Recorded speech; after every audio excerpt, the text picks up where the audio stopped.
So last time we made a flowchart and we tried to understand how the option contracts behave. Okay. Now, what is option contract in a brief? These are one-sided contract. Correct? What is the meaning of one-sided? That they only help one party at a time. The other party only gets premium. Correct? So let's make a Blick flowchart again to understand that. There can possibly be two types of options, a call option and a put option.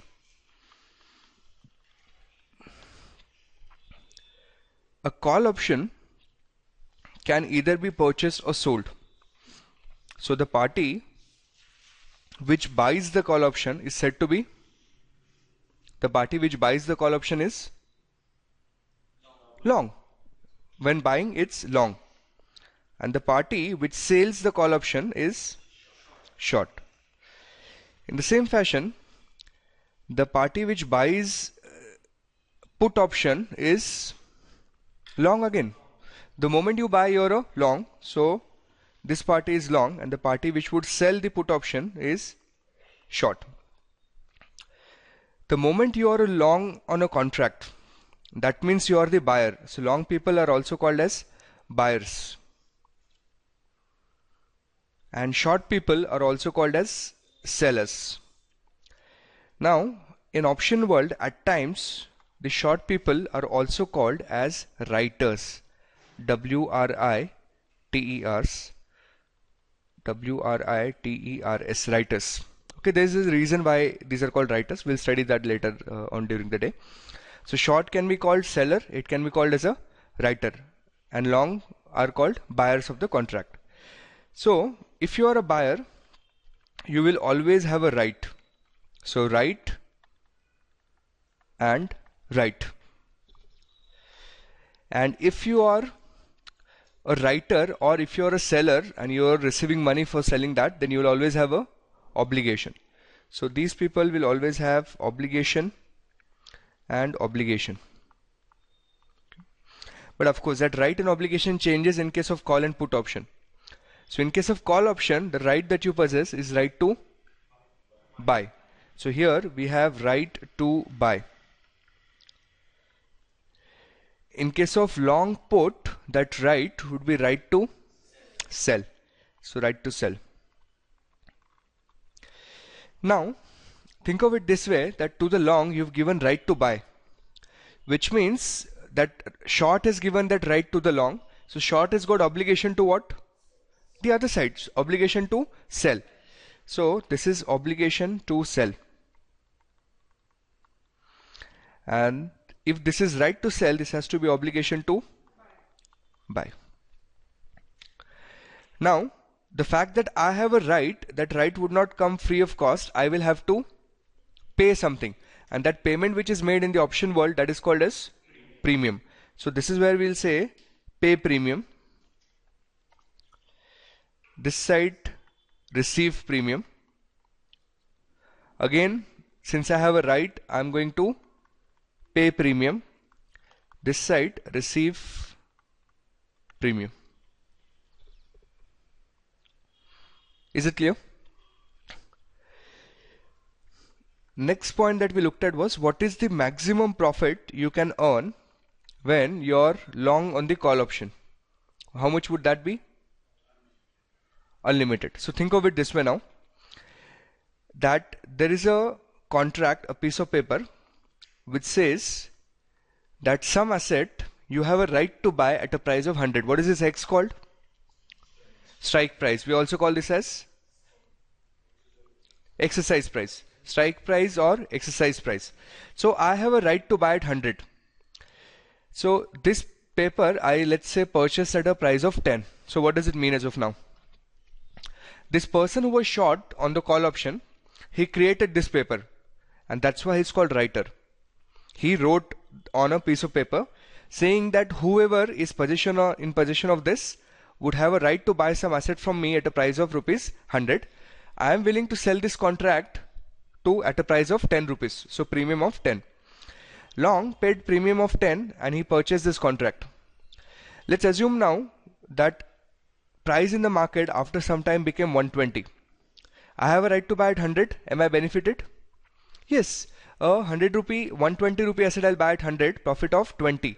But premium paid 10, so net profit of 10. Now this 120 can become 1200 or become 12,000 or become 120,000. Correct? It can keep on increasing, which means there is no limit to how much price can increase in the market, which means that in a theoretical world, the maximum profit you can earn on a call option is unlimited. So unlimited here. What would be the maximum loss that you can probably incur when you are on the call option? Premium. Because let's assume that you have a right to buy at 100. After some time the asset became 0. Asset became worthless. In that case, you would simply decide that I have a right, I don't have an obligation, I'm not going to buy. So what I lose is only the amount of premium. So maximum loss is P. Now the trick here is, once you know it here, then maximum profit of this person is always the maximum loss of other person, which means that maximum profit here is going to be premium and maximum loss here is going to be unlimited. Are we clear? Again, let's go back to this side. Maximum profit, maximum loss, maximum profit, maximum loss. Let us say you have a right now to sell at a price of 100. You paid a premium of 10 rupees.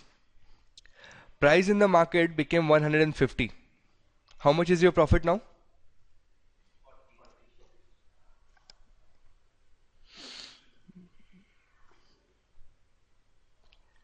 You have a right to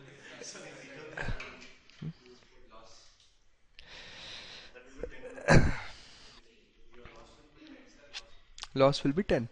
You have a right to sell at 100 some asset which is in the market at 150. Why will you sell it at 100? You would say, I don't want to sell it at 100. You will throw off your piece of paper. So in that case, you would lose 10 rupee. If this becomes 1500, then also you will lose 10 rupees. If this becomes 15,000, you will lose 10 rupees. So maximum loss is the amount of premium. But if the asset in the market actually turns out to be 50 rupees, you have a right to sell that asset at 100. Will you sell? Yes, so 50 rupee asset you will sell in the market at a price of 100. How much is profit? 50 minus 10, net profit 40. What is the best possible scenario? If the price in the market becomes 0, then a 0 rupee asset you will sell at 100. So your profit would be 100 minus 10, 90.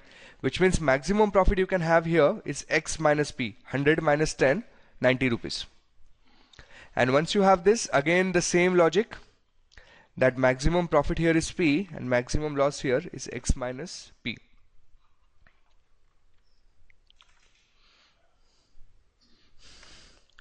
Then next point we looked at is, what is the break-even point?